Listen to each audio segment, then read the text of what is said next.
Imagine possessing a collection of letters so profound, so intimate, that they shaped the faith of billions. Letters written by the closest followers of Jesus Christ himself, raw, unfiltered accounts of belief, struggle, and conviction. But here's the mystery. For nearly 2,000 years, these letters have vanished. Some were destroyed, some were forgotten. Some were deliberately hidden away. What happened to them? And more importantly, what truths might they have contained that we'll never know? Today, on Soulway, we're uncovering one of history's greatest literary mysteries, the lost letters of the early church. Letters that could have rewritten everything we thought we knew about Christianity's first century. Stay with us to the end as we trace these phantom documents through time. Welcome back to Soulway, the channel dedicated to exploring the depths of religious history, ancient texts, and the stories that have shaped civilizations.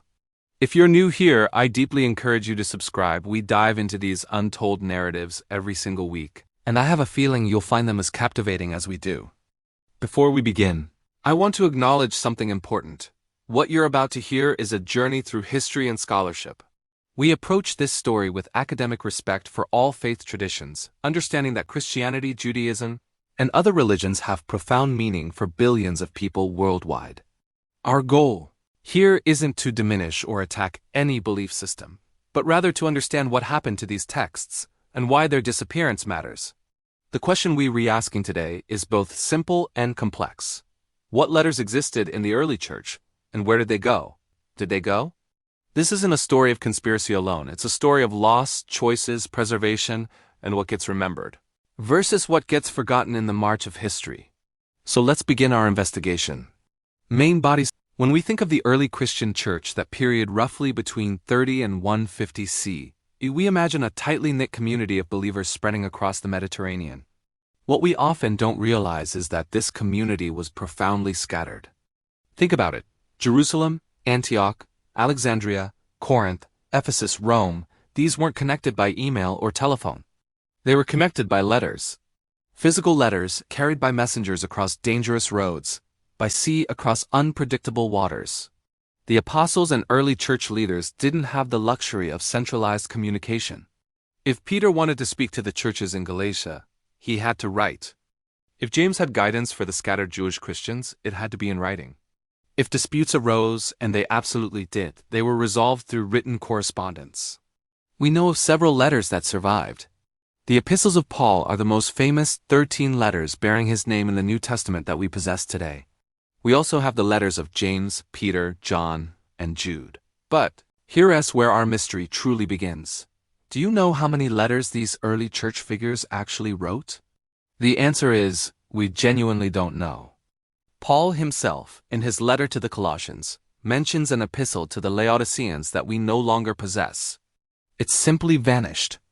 Ancient Christian scholars mention letters from Paul that don't appear in our New Testament. Today, Clement of Alexandria, writing in the 2nd century, references Pauline correspondence that had already been lost by his time. This raises a profound question. If we're missing letters from Paul, arguably the most prolific writer of the early church, how many other letters from other leaders have we never even heard of? What do you think? Do you believe these lost letters contained fundamental truths about early Christianity? Tell us in the comments. Now, let's talk about the letters we know were written but have been deliberately or accidentally suppressed. The early church was far more diverse than many realize. There were fierce debates about theology, practice, authority, and the very nature of Christ himself. These weren't polite disagreements conducted in seminary classrooms. These were passionate, sometimes bitter disputes about fundamental truth. Imagine this scene. It's the 2nd century.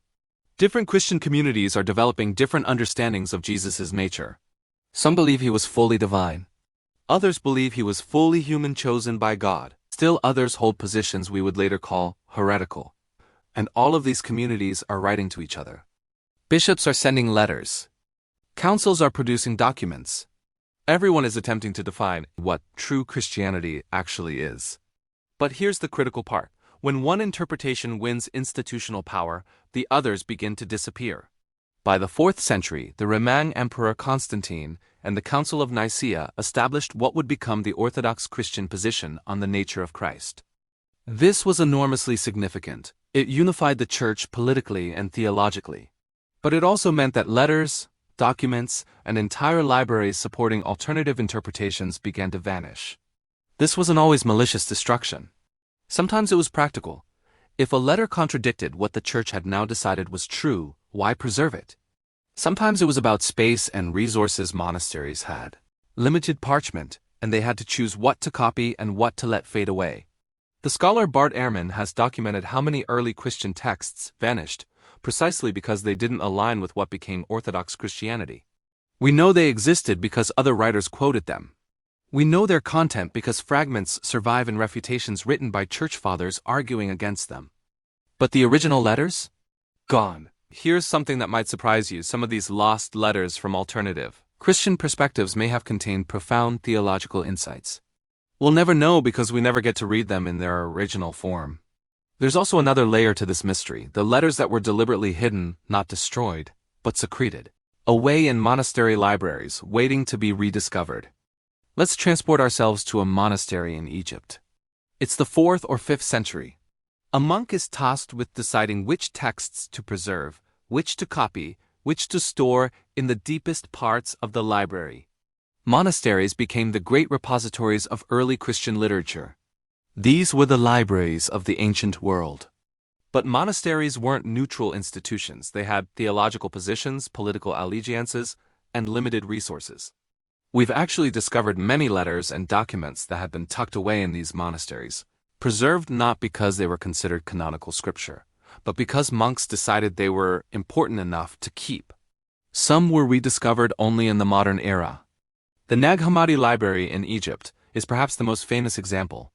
In 1945, peasants discovered a collection of ancient Christian texts hidden in jars in the desert. These texts had been preserved for over 1,500 years, deliberately hidden away, likely by monks who knew their contents were considered heretical by the dominant church. Among these documents were letters, fragments of correspondence, and writings attributed to various apostles. Some of this material suggested very different understandings of Jesus and his teachings than what had become mainstream Christianity. But here's the profound question: why were these texts hidden instead of destroyed? One theory suggests that some monks preserving the scholarly spirit of their calling couldn't bring themselves to destroy ancient writings, even when those writings contradicted church doctrine. So they hid them, they buried them. They kept them safe in the hope that someday, someone would want to know what the early church actually believed in all its messy diversity. Comment prompt: does it change how you think about history knowing that monks may have deliberately preserved texts they disagreed with? Share your thoughts below. Here's something fascinating that scholars have been doing for centuries: reconstructing lost letters from the references other ancient writers made to them. For example, we know that many of Paul's letters existed because Clement of Rome, writing around 95 CE, just a few decades after Paul died, quotes from letters of Paul that we no longer have complete copies of. We know certain letters existed because they're referenced in catalogs and lists created by early church fathers. We know about lost epistles because later church leaders wrote refutations of them. It's like trying to understand what someone said in a conversation by reading only the other person's responses. You get fragments, you get hints. You get enough to know something was there, but not enough to hear the full voice. Think about the letters of the Apostle John.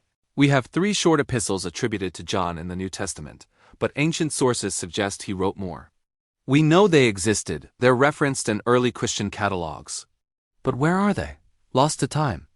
Or consider the correspondence between the Apostle Paul and the philosopher Seneca. Ancient Christian writers claimed this correspondence existed. Early catalogs list it, but today? We have nothing but references. It's like chasing a ghost. We know it walked through the room because we can see its footprints, but we never get to see the ghost itself. The scholar William Schneemalker has cataloged literally dozens of lost early Christian letters and epistles mentioned in ancient sources. Most exist only as fragments, quotations, or tantalizing references in the writings of others. Imagine if we had these complete letters. Imagine if we could read unfiltered correspondence between the apostles, between Paul and James, between the church leaders across the Mediterranean. How differently might we understand Christianity's first century? The answer is we simply cannot know. So let's address the central question: why did so many letters vanish? Reason 1: practical loss. The ancient world was fragile. Libraries burned. Cities were conquered and destroyed. The Great Library of Alexandria, for instance, suffered multiple fires and destructions. Countless documents simply perished because of historical chaos, not conspiracy, just the brutal reality of preserving anything across 2 millennia. Reason 2: theological gatekeeping. As Christianity became institutionalized, especially after Constantine, certain leaders made decisions about what counted as authoritative. Letters that didn't fit the emerging orthodoxy weren't copied, they faded away. This wasn't unique to Christianity, it's how power works. The victors decide what history remembers. Reason 3: limited resources. Copying a letter by hand, on expensive parchment, took enormous time and resources. Monasteries had to be selective. They preserved what they considered most important for their communities and their faith. Other letters simply didn't make the cut.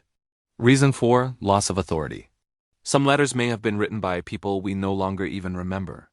A local bishop writes to his community, offering guidance. After his death, his letter becomes less relevant. It's not copied. It's not preserved. Within a generation or two, it's forgotten entirely. The broader pattern: what survives in history isn't necessarily what was most important. It's what someone decided was important enough to preserve. Early Christianity produced an immense amount of written correspondence. We possess a tiny fraction of it. The rest? Lost to choices, accidents, and time. What do you think these lost letters might have revealed about early Christianity? Would they challenge what we know, or would they simply confirm it? The comment section is yours. Let's discuss this together. What we've explored today is more than just a historical mystery. It's a reminder that history is incomplete always. It's shaped by what survives, what's preserved, what's chosen to be remembered. The lost letters of the early church remain lost. We may never read them in their original form. But understanding that they existed, understanding why they disappeared, and grappling with what we've lost, that matters. It deepens our respect for history and humbles us before the vastness of what we don't know. If this journey through history has moved you, please subscribe to Soulway. We explore these untold stories every week, the depths that lie beneath the surface of what we think we know. And I genuinely love to hear your thoughts in the comments below. What aspect of this mystery resonated most with you? What do you believe about these lost letters? Your perspective matters, and your comments inspire the stories we tell next. Thank you for being here at Soulway. We'll see you in the next one.